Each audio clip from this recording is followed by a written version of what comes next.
Bonjour et bienvenue dans ce dernier cours de la partie temps, mouvement et évolution dans lequel nous allons parler en fait du temps en chimie, c'est-à-dire de la cinétique chimique. Alors au programme, nous allons parler de l'évolution des quantités de matière, comment on suit ceci, des facteurs cinétiques et de la catalyse. Alors tout d'abord, nous allons un peu discourir de ce qu'on appelle la durée d'une réaction chimique. Certaines réactions chimiques sont lentes, par exemple la rouille de ce bateau apparaît lentement. D'autres sont plus rapides, on voit l'évolution à l'œil nu, et d'autres sont encore plus rapides, c'est-à-dire qu'elles nous paraissent instantanées. On ne voit pas d'évolution, on a l'impression que c'est terminé tout de suite. Alors, c'est assez facile de définir le temps d'une réaction chimique. C'est la durée qu'il faut attendre pour que les réactifs limitants soient épuisés. Par contre, pour le mesurer expérimentalement, c'est plus compliqué. Alors, on va essayer de voir comment on peut sortir de ce petit problème. Alors voyons d'abord comment on va suivre l'évolution des quantités de matière d'une réaction chimique. Voici une réaction chimique, les ions iodures réagissent avec les ions peroxyde de sulfate, S2O8 de moins. On va les suivre évidemment en faisant un tableau d'avancement, ça on sait très bien faire. Prenons des choses simples, 4 moles et 3 moles. Au début il n'y a pas de réactif, l'avancement vaut 0. À un moment donné, l'avancement vaut x, voici ce que valent les quantités de tout ceci. Le x max, c'est le i- qui va s'épuiser avant. Si vous faites les calculs, vous verrez, pour une valeur de 2 mol. Donc on va avoir 0 ici, le réactif limitant c'est i-, donc, et voici ce qu'on va avoir à la fin. On peut faire, évidemment, l'évolution de ceci en fonction du temps, de ces quantités de matière-là en fonction du temps. Commençons par le réactif limitant. Il part de 4 moles, il va s'épuiser petit à petit, de plus en plus doucement, de façon asymptotique vers 0, parce que c'est le réactif limitant. Alors vous voyez ici tout de suite la difficulté de définir la fin de la réaction chimique. Quand est-ce qu'elle termine cette réaction chimique? C'est une asymptote vers 0, donc c'est difficile de définir la fin de la réaction chimique. Pour l'autre réactif, c'est la même chose, sauf que lui, il s'épuise pas, donc il arrive à 1 mol. Pour les produits, les courbes se ressemblent, mais elles sont inversées, évidemment, parce qu'on part de 0 et qu'on va vers la valeur finale. Alors, pour suivre en fait l'évolution des quantités de matière d'une réaction chimique, on peut s'intéresser à un réactif ou à un produit, mais il est plus intéressant de s'intéresser directement à l'avancement, qui synthétise un petit peu tout ce qui se passe à l'intérieur. L'avancement évolue comme ceci, de 0 vers sa valeur maximale. Alors, comment déterminer le temps de cette réaction chimique? Donc, on voit que c'est difficile de déterminer la fin. Donc, ce qu'on va faire, c'est qu'on va déterminer quand est-ce qu'on arrive à x max divisé par 2. X max divisé par 2, c'est facile de le visualiser ici, et c'est facile de mesurer la durée, le temps qu'il faut attendre pour arriver à x max divisé par 2. Voici ce qui va donc caractériser la durée d'une réaction chimique, c'est ce qu'on appelle le temps de demi-réaction. Le temps de demi-réaction, c'est le temps pour lequel x est égal à x max divisé par 2. Attention, ce temps de demi-réaction n'est pas du tout la moitié du temps de réaction totale. Vous voyez, le temps de réaction totale, si on l'estime, il serait par ici, ce n'est pas du tout, T1,5 n'est pas du tout la moitié.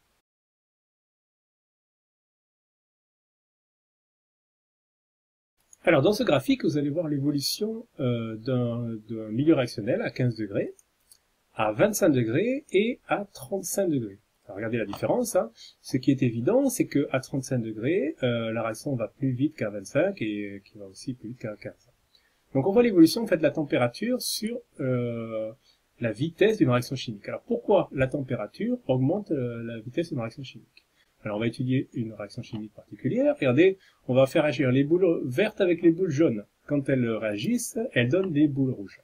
Et on va comparer deux milieux qui ont des températures différentes. Alors regardez ce qui se passe. Alors le milieu qui est plus chaud a plus d'agitation thermique. La température, c'est la mesure de l'agitation thermique. Donc ça veut dire que tout va plus vite à l'intérieur, il y a plus de choc, et s'il y a plus de choc, il y a plus de rencontres entre les réactifs, et donc ça va plus vite. La réaction va plus vite.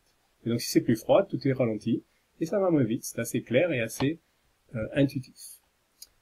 Voilà, donc la température est ce qu'on appelle un facteur cinétique, c'est-à-dire qu'elle permet de faire varier la vitesse de la réaction chimique. Alors voilà, évidemment, si on veut diminuer les réactions chimiques, on va baisser la température, comme dans un frigo. Si on veut avoir des réactions rapides, on va chauffer, comme dans la plupart des réactions que l'on réalise en labo. Autre facteur cinétique, la concentration. Donc ce graphique vous présente l'évolution d'une réaction, de plusieurs réactions, quand on augmente la concentration des réactifs. Attention, on ne change pas la quantité des réactifs, on change la concentration des réactifs. Et on voit que ça va plus vite si c'est plus concentré. Alors pourquoi? Ben, c'est un petit peu la même explication que tout à l'heure. Hein. Si c'est plus concentré, ça veut dire que tout est plus tassé, et donc il y a plus de choc. Et s'il y a plus de choc, c'est que ça va un petit peu plus vite. Donc voilà un autre facteur cinétique. C'est la température et la concentration sont les deux facteurs cinétiques les plus importants. On peut parler aussi de la surface de contact entre les réactifs. On a vu en TP ça. Mais les deux plus importants sont quand même la température et la concentration.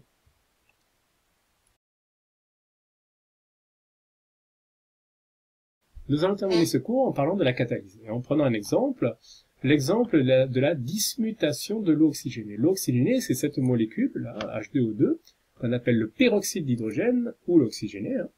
Et cette eau oxygénée, elle est instable, c'est-à-dire qu'elle réagit sur elle-même, pour donner de l'eau et des bulles de dioxygène. Alors, si vous regardez de l'eau oxygénée chez vous dans un verre, vous ne verrez pas de bulles de dioxygène, parce que c'est une réaction qui est lente.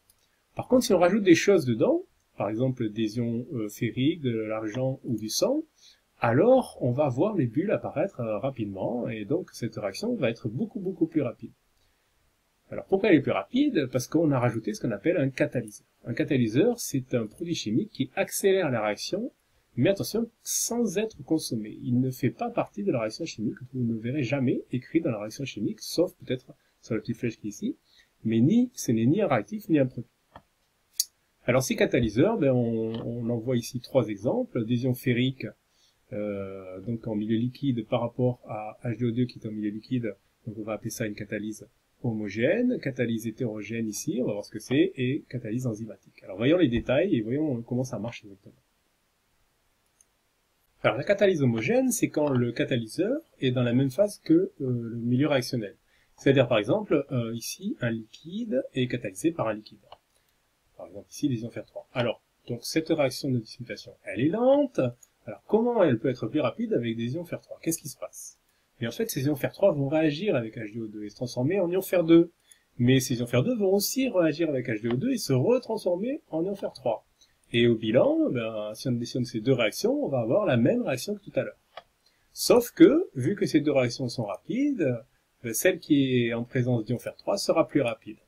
Et donc, on aura l'impression qu'il n'y aura pas de réaction particulière. En fait, les ions Fer3 ne font pas partie du bilan final, mais en fait, ils se sont transformés et régénérés. Voilà comment fonctionne une catalyse homogène. Une catalyse hétérogène, c'est une catalyse dans laquelle, en fait, le catalyseur n'est pas dans la même phase. Par exemple, ici, vous voyez que c'est de l'argent solide qui catalyse le H2O2 liquide. Alors comment ça se passe? Eh bien, en fait, ça se passe à la surface du solide. Les réactifs sont absorbés à la surface du solide. La réaction se fait à la surface du solide et ensuite les produits sortent de la surface du solide.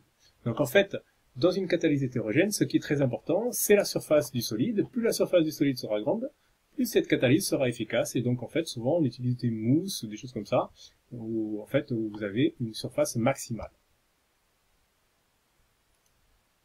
Terminons avec la catalyse enzymatique. Une enzyme, en fait, est une molécule organique très compliquée, qui va donc être le catalyseur d'une réaction biochimique. Par exemple, ici, la décomposition de H2O2.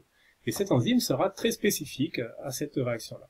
Alors, dans l'enzyme, vous avez des sites actifs qui vont faire que la réaction va se passer. Par exemple, ici, vous voyez, la molécule de dioxygène de H2O2 va arriver, va se séparer, et c'est une deuxième molécule qui va arriver par la suite. Il faut savoir que ces enzymes marche avec un pH particulier, avec une température particulière, dans des conditions biochimiques très particulières. Et si vous changez ces conditions-là, la réaction ne sera pas catalysée dans de bonnes conditions.